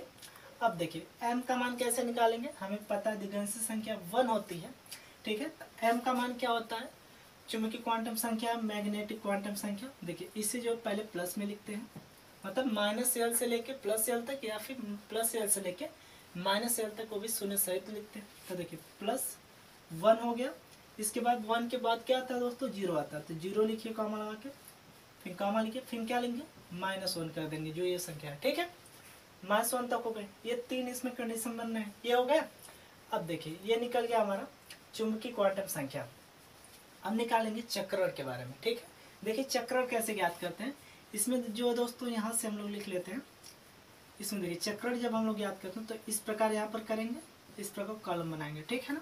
यहाँ पर अभी भी हम लोग यम लिख देते हैं, पहले इसका ज्ञात कर लिए। देखिए ये प्लस में यल है, यहाँ पर 0 है, यहाँ पर -1 है, ठीक है। इसे हम लोग किधर भी कर सकते हैं, माइनस इधर कर सकते हैं, प्लस इधर भी कर सकते हैं, ओके, कोई परिवर्तन नहीं होगा। अब देखिए अंतिम में कितने इलेक्ट्रॉन है टोटल, 6 है ना, तो 6 इलेक्ट्रॉन भरिए।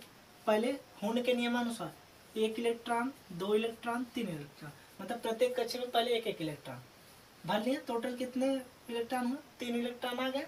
अब ध्यान दीजिए, अब इसमें क्या करेंगे, इसको जो है अब दोबारा भरेंगे, ठीक है ना, युग्मित करेंगे। देखिए अब इधर से अब नीचे कहाँ भरेंगे, देखिए 3 हुए, 4 5 1 6 हो गए ना। अब देखिए दोस्तों हमें टोटल कितने चाहिए थे, 6 चाहिए था। 6 वाला देखिए कैसे हुआ, नीचे से भरा है ना, 6वां इलेक्ट्रॉन लास्ट वाला नीचे से हुआ है, तो नीचे वाले के लिए हम लोग कितना मान लिखते हैं, तो यहाँ यस का मान क्या हो जाएगा, -1/2। आपको बताएं जब ऊपर की तरफ रहेगा तो इसका मान 1/2 होता है, और जब नीचे की तरफ होता है तो इसका -1/2 होता है। तो देखिए इसका 6वां इलेक्ट्रॉन किस में है, नीचे की तरफ, तो ये क्या हो गया, -1/2, ठीक है ना। तो यस का मान मतलब स्पिन क्वांटम संख्या क्या निकल गया, -1/2, ठीक है। आई होप दोस्तों आपको ये भी अच्छे समझ में आया होगा, ठीक है। और ध्यान दीजिए दोस्तों, इसका जो मान है, यम का जो मान है, इसका आप निश्चित मान भी लिख सकते हैं कि किसमें इलेक्ट्रॉन का मान निकला है, 6वां इलेक्ट्रॉन इस लास्ट वाले में। तो इसका यम का मान देखिए -1 है ना, तो इसका आप सैंपल में कहीं कहीं आप मान देखेंगे तो -1 भी लिखा रहेगा, ठीक है। तो आप ऐसा भी लिख सकते हैं, ओके, कोई दिक्कत नहीं है, ठीक है। आई होप दोस्तों आपको अच्छे समझ में आएगा। तो चलिए इसे जो है रफ करते हैं, और थोड़ा अलग तरह का क्वेश्चन और लेकर आते हैं, उन्हें भी देख लेते हैं, ताकि आपको एग्जाम में कोई भी प्रॉब्लम न आए, किसी भी तरह से घुमा के पूछे, ठीक है ना। तो चलिए दोस्तों रफ करते हैं। तो दोस्तों देखिए ये क्वेश्चन नंबर 2 है हमारा, जो कि कह रहा है यदि द्विगांशी क्वांटम संख्या का मान 4 हो तो चुंबकीय क्वांटम संख्या के मानों की संख्या क्या होगी। ठीक है, क्या पूछ रहा है, चुंबकीय क्वांटम संख्या के मानों की संख्या पूछ रहा है। ठीक है ना, देखिए मान की जब संख्या पूछेगा तब आप ऑर्बिटलों की कुल संख्या जो बताए थे फार्मूला 2l+1, वही वाला फार्मूला हमेशा लगाएंगे जब भी किसी भी संख्या का, देखिए चुंबकीय क्वांटम संख्या के मान पूछ रहा है ना, जब भी मान कहेगा तो हम लोग वही फार्मूला लगाएंगे। ठीक है ना, चाहे द्विगांशी क्वांटम संख्या का मान पूछे, चाहे चुंबकीय क्वांटम संख्या का मान पूछे, किसी का भी पूछेगा। ओके, तो चलिए देख लेते हैं दोस्तों। पहले दिया क्या है, दिया है, देखिए दोस्तों दिया क्या है, यदि द्विगांशी क्वांटम संख्या का मान 4 हो, मतलब l बराबर, द्विगांशी को किससे प्रदर्शित करते हैं, l से। l का मान कितना दिया है, 4 दिया है, इतना हो गया। अब लिखेंगे तो चुंबकीय क्वांटम संख्या के मानों की संख्या, मतलब चुंबकीय क्वांटम मतलब m मैग्नेटिक, ठीक है ना, क्वांटम संख्या, इसे लिखेंगे के मानों की संख्या, के मानों की संख्या बराबर, m के मानों की संख्या बराबर क्या होता है दोस्तों, फार्मूला 2l+1।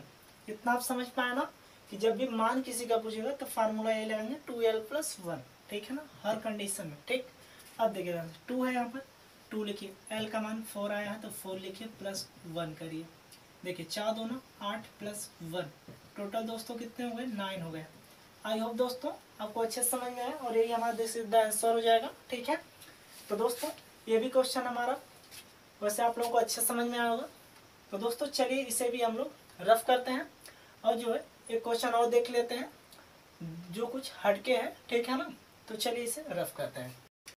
चलिए देख लेते हैं अब हम लोग क्वेश्चन नंबर 3, जो कि ये क्वेश्चन दोस्तों इससे प्रीवियस एग्जामों में कई बार पूछा गया है। ठीक है ना, इसलिए इस पर ज़्यादा फोकस कीजिएगा और ये क्वेश्चन बहुत ही इंपॉर्टेंट भी है। ठीक है, तो ध्यान से देखिए क्या क्वेश्चन कह रहा है कि 3D पे 6 में अंतिम इलेक्ट्रॉन की चारों क्वांटम संख्याओं के मान लिखिए। ओके, एक बार और देखिए, 3D पे 6 में अंतिम इलेक्ट्रॉन की चारों क्वांटम संख्याओं के मान लिखना है। ओके ना, तो ध्यान दीजिएगा दोस्तों, इसमें सबसे पहले क्या करेंगे हम, देखिए चारों क्वांटम संख्याओं का रहा है तो आपको पता है पहला क्वांटम संख्या क्या होता है, मुख्य क्वांटम संख्या, जिसे हम n से प्रदर्शित करते हैं, n बराबर। देखिए n का मान कहाँ होता है, जो उपकोष होता है कक्षा के ऑर्बिटल, देखिए d है ना, इसके सामने वाला जो अंक होता है वही क्या होता है, n का मान मतलब मुख्य संख्या होता है। ठीक है, ये देखिए मुख्य क्वांटम संख्या हो गया 3। ठीक, अब क्या याद करेंगे, अब निकालेंगे l बराबर मतलब द्विगांशी क्वांटम संख्या। ठीक, जिसे l से प्रदर्शित करते हैं, इसका फार्मूला होता है n-1। इसके इक्वल देखेंगे दोस्तों क्या निकलेगा, देखिए n का मान 3 है, 3 में से 1 घटाइए, कितना बचेगा 2, मतलब l का मान 2 आ गया द्विगांशी क्वांटम संख्या। उसके बाद देखिए अब तीसरा क्या निकालते हैं, तीसरे नंबर पे आता है हम लोगों का चुंबकीय क्वांटम संख्या, जिसे हम मैग्नेटिक क्वांटम संख्या भी कहते हैं, जिसे m से प्रदर्शित करते हैं। ओके, तो देखिए दोस्तों m का मान क्या निकलेगा, m का फार्मूला होता है +n से लेके -l तक, वो भी शून्य सहित। ओके, और क्या होता है, या फिर कह सकते हैं -l से लेके +l तक शून्य सहित। ओके ना, तो ध्यान दीजिए यहाँ पर क्या हो जाएगा, देखिए +l से मान लेते हैं, हम स्टार्ट करते हैं तो हो जाएगा +l कामा +1 कामा 0 फिर कामा -1 कामा -2, ये कंडीशन होंगे ना। और दोस्तों इतना कंडीशन होगा, और आप हमेशा एग्जाम में लगाते समय एक चीज़ का बात का ध्यान दीजिएगा, एक बात का कि देखिए यहाँ पर जो d है, d को आपको बताएं जो d कक्षक है, इसके टोटल मतलब कितने कक्षक होते हैं, d उपकोष में टोटल 5 कक्षक होते हैं। तो यहाँ पर देख लीजिएगा जो चुंबकीय क्वांटम संख्या होती है, इसका मान जो है 5 अक्षर आने चाहिए। देखिए 1 2 3 4 5 आ रहा है ना, इसका मतलब ये क्वेश्चन सही है। ठीक है ना, कहीं कहीं आपको यहाँ पर जो है P भी लिख देता है, ठीक है ना, लेकिन क्वेश्चन गलत रहता है, इसलिए थोड़ा ध्यान दीजिएगा यहाँ पर। ओके ना, तो ध्यान दीजिए दोस्तों। अब एक चीज़ देखिए, यदि m बराबर यहाँ पर निकाला जाए, इसे जो है कॉलम के रूप में ऐसे लिख लिया जाए।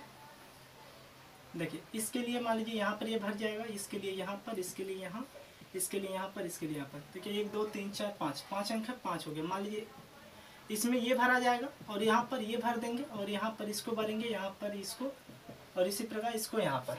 ठीक है, अब ध्यान दीजिए दोस्तों, यदि इसमें इलेक्ट्रॉन भर लें, मतलब कह रहे क्या, अंतिम इलेक्ट्रॉन, मतलब अंतिम इलेक्ट्रॉन कितने हैं टोटल, 6 है ना। तो ध्यान दीजिए पहले हुंड के नियमानुसार एक एक इलेक्ट्रॉन भरेंगे, एक एक इलेक्ट्रॉन भर दें। देखिए 1 2 3 4 5 भर दिए, लेकिन टोटल कितने भरने हैं, 6 भरने हैं। तो उसके बाद कैसे भराएगा दोस्तों, युग्मित करते हैं। ठीक है ना, हुंड का नियम कहता है एक एक इलेक्ट्रॉन सभी कक्षकों में भरना है। उसके बाद जो है डबल डबल इलेक्ट्रॉन करने हैं, ठीक। तो देखिए दूसरा इलेक्ट्रॉन ऐसे बनता है, ठीक। तो देखिए 1 2 3 4 5 एक ऐसे बने, 6 हो गया कि नहीं, पूरा हो गया। जिसमें दोस्तों आपको पता है यहाँ पर हम लोग लिख भी सकते हैं ये भी कि यम का मान अब क्या निकल जाएगा। यहाँ पर देखिए इसमें अंतिम इलेक्ट्रॉन आया ना, तो अंतिम इलेक्ट्रॉन इसमें आया, मतलब किसमें +2 भी लिख सकते हैं इसका आंसर। यम का मान मतलब चुंबकीय क्वांटम संख्या का मान +2 भी लिख सकते हैं। ओके, यदि आप -L से लेते हैं तो यहाँ पर मान लीजिए -L आ जाता है, तो वहाँ पर -L भी ले सकते हैं। ओके ना, देखिए आप जैसा यहाँ पर रखते हैं उसी हिसाब से आप आंसर लिखेंगे। ओके, और देख लीजिए दोस्तों इतना भी छोड़ सकते हैं, यहाँ पर ये नहीं लिखते तब भी, ठीक।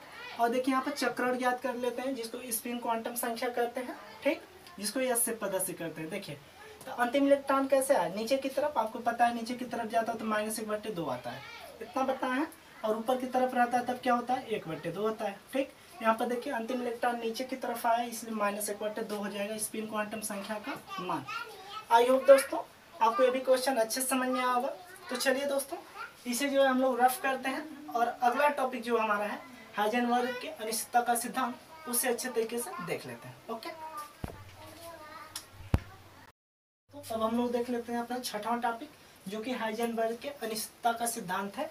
और ये जो दोस्तों जो है एग्जाम के दृष्टि से बहुत ही महत्वपूर्ण क्वेश्चन है, जो कि इसलिए दोस्तों जितना भी क्वेश्चन है हम आपको पूरे बेस से बता रहे हैं, क्योंकि यदि वैसे बताते तो कुछ कंफर्म नहीं रहता है कि मतलब कौन सा आएगा कौन सा नहीं, ठीक है ना। इसी बेस से बताएं ताकि कोई भी क्वेश्चन आए आप पूछे बेहद अच्छे तरीके से हल कर जाए। ओके ना, और आपकी नॉलेज भी हो जाएगी अच्छी तरीके से, ठीक। और नॉलेज क्योंकि दोस्तों बहुत ही इंपॉर्टेंट है, ठीक है ना। इसलिए देखिए हाइजेनबर्ग के अनिश्चितता का सिद्धांत कहता क्या है, किसी गतिमान अति सूक्ष्म कण की स्थिति और वेग, ठीक है, मतलब पोजीशन और वेलोसिटी दोनों का एक साथ यथार्थ मतलब एग्जैक्ट निर्धारण असंभव है। यही कहता है हाइजेनबर्ग के अनिश्चितता का सिद्धांत, कि किसी गतिमान अति सूक्ष्म कण की स्थिति और वेग दोनों का एक साथ यथार्थ निर्धारण असंभव है। इतना समझ पाए। इसको देखिए दोस्तों गणितीय रूप में हम लोग कैसे व्यक्त करते हैं कि delta P into delta x equal है या फिर बड़ा है किससे, h/4π से। जहाँ पर दोस्तों देखा जाए तो h क्या है, यहाँ पर प्लांक नियतांक है, प्लांक नियतांक है, ठीक है, जिसमें h का जो प्लांक नियतांक का मान होता है 6.63 × 10⁻⁻34 जूल सेकेंड होता है, ठीक है दोस्तों। इतना आप लोग जरूर ध्यान दीजिएगा। और एक फार्मूले के बारे में, और यहाँ पर देखिए दोस्तों जो डेल्टा P होता है ये होता है संवेग, और संवेग बराबर आप लोग पढ़े हैं द्रव्यमान गुणे वेग होता है, ठीक है ना। द्रव्यमान और वेग का क्या होता है, गुणनफल होता है संवेग, ठीक है। तो ये भी आप इतना ध्यान रखेंगे, जहाँ पर न्यूमेरिकल में आपको इसमें से कोई मान पूछेगा तो इसका मान यहाँ पर आप पुट कर सकते हैं। ओके, तो दोस्तों आई होप आप लोगों को ये अच्छे समझ में आया होगा। तो चलिए इससे जो हम लोग रफ करते हैं, और इसके बेस पे जो है 2 न्यूमेरिकल देख लेते हैं जो कि प्रीवियस एग्जाम में पूछे गए हैं। तो चलिए दोस्तों इसे रफ करते हैं। तो दोस्तों चलिए देख लेते हैं, ये हमारा क्वेश्चन नंबर फर्स्ट है, जो कि हाइजेनबर्ग के अनिश्चितता के सिद्धांत से रिलेटेड। ओके, तो चलिए देखते हैं। देखिए कह रहा है एक इलेक्ट्रॉन की स्थिति में 0.01 नैनोमीटर, ठीक है, नैनोमीटर अनिश्चितता है, मतलब अनिश्चितता थी, उसके वेग में अनिश्चितता की गणना कीजिए, ठीक है। देखिए कह रहा है, ध्यान से पढ़िए, एक इलेक्ट्रॉन की स्थिति में 0.01 नैनोमीटर अनिश्चितता थी, उसके वेग में अनिश्चितता की गणना कीजिए, ठीक। तो देखिए यहाँ पर लिखेंगे हल, जिसमें देखिए दोस्तों कुछ कंडीशन दिए हुए हैं, मतलब इलेक्ट्रॉन का द्रव्यमान दिया है 9.1 × 10⁻31 kg, तथा प्लांक नियतांक जिसे h से प्रदर्शित करते हैं 6.63 × 10⁻⁻34 जूल सेकेंड दिया हुआ है, ठीक है। तो चलिए दोस्तों इसे हल करते हैं ध्यान से। देखिए सबसे पहले हम लोग क्या लिखेंगे, हम लोग का फार्मूला क्या आता है, मतलब सूत्र, पहले सूत्र को यहाँ पर लिखिए ध्यान से, delta P into delta x, ठीक है दोस्तों। और देखिए इसके इक्वल या फिर बराबर होता है, मान लेते हैं इक्वल या फिर बड़ा ही होता है, ठीक है ना। इक्वल लिखिए h/4π, इतना कर दिए। अब ध्यान दीजिए एक चीज, ये 4π है, ठीक है। अब ध्यान दीजिए डेल्टा P का मान कहाँ पर दिया है, ध्यान दीजिए डेल्टा P, इसमें देखिए वेग का मान पूछा है ना, तो यहाँ पर देखिए वेग कहीं नहीं है, v का मान कहीं नहीं लिखा, v नहीं लिखा है। तो यहाँ से हम लोग ज्ञात करें डेल्टा P बराबर m इंटू डेल्टा v, यहाँ से ये प्राप्त कर लेंगे, मतलब इसके जगह पे ये मान रख देंगे। ओके, कि m इंटू डेल्टा v रखेंगे। अब देखिए ध्यान से तो यहाँ से ध्यान दीजिए डेल्टा एक्स बराबर क्या दिया हुआ है, दिया क्या है, यहाँ पर लिखेंगे दिया है डेल्टा एक्स बराबर, देखिए दोस्तों डेल्टा एक्स बराबर क्या मान दिया है, डेल्टा एक्स मतलब ये क्या होता है, यहाँ पर डेल्टा एक्स हटाइए, दिया है मान लीजिए स्थिति में अनिश्चितता, ठीक है ना, अनिश्चितता क्या दिया है, मतलब डेल्टा एक्स से प्रदर्शित करते हैं जो स्थिति में होता है, ठीक है ना। तो इसका मान कितना दिया है 0.01 नैनोमीटर, ठीक है।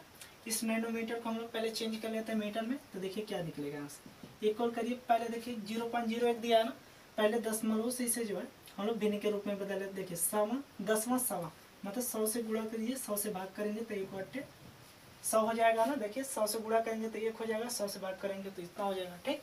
अब ध्यान दीजिए ये कितना हुआ नैनोमीटर।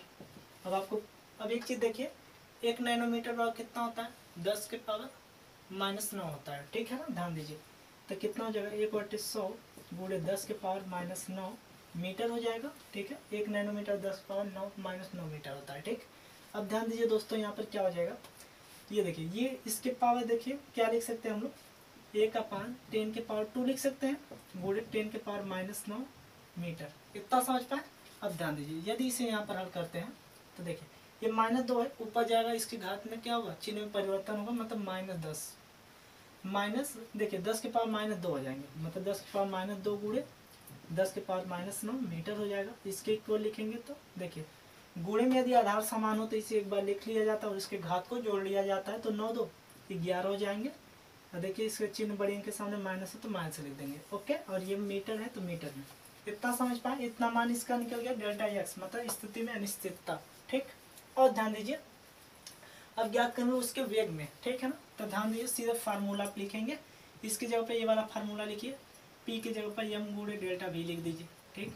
गुणे में डेल्टा एक्स का मान लिख दीजिए जितना आया, सीधे हम मान रख दे रहे हैं, ठीक है। 10 के पावर -11 इतना हो गया मीटर में, इक्वल प्लांक नियतांक का मान हमें पता है कितना है 6.63 गुणे 10 के पावर -34, इतना समझ में आया। बट्टे में 4 है, 4 लिखिए गुणे पाई का मान 22/7 रख दीजिए, इतना समझे। अब ध्यान दीजिए दोस्तों यहाँ पर भी है और यम का मान, देखिए यम मतलब द्रव्यमान, ये द्रव्यमान किससे रिलेटेड, देखिए यहाँ पर इलेक्ट्रॉनों की बात हो रही है, ठीक है ना। तो द्रव्यमान की जगह पर मान भी इसका यहाँ पर पुट कर देंगे हम लोग, देखिए फिर से एम मतलब कितना मान दिया है इलेक्ट्रॉन का 9.1 गुणे 10 के पावर -31 kg है, इंटू में डेल्टा भी लिखिए, गुणे करिए 10 के पावर -11 इक्वल 6.63 गुणे 10 के पावर -34 अपान में 4 गुणे 22/7, इतना समझ पाए। अब देखिएगा दोस्तों एक चीज इसमें, देखिए यदि हमें किसका मान ज्ञात करना है, भी का मतलब वेग का ज्ञात करना है, ठीक है ना। यहाँ पर लिखेंगे अतः वेग का या फिर वेग में अनिश्चितता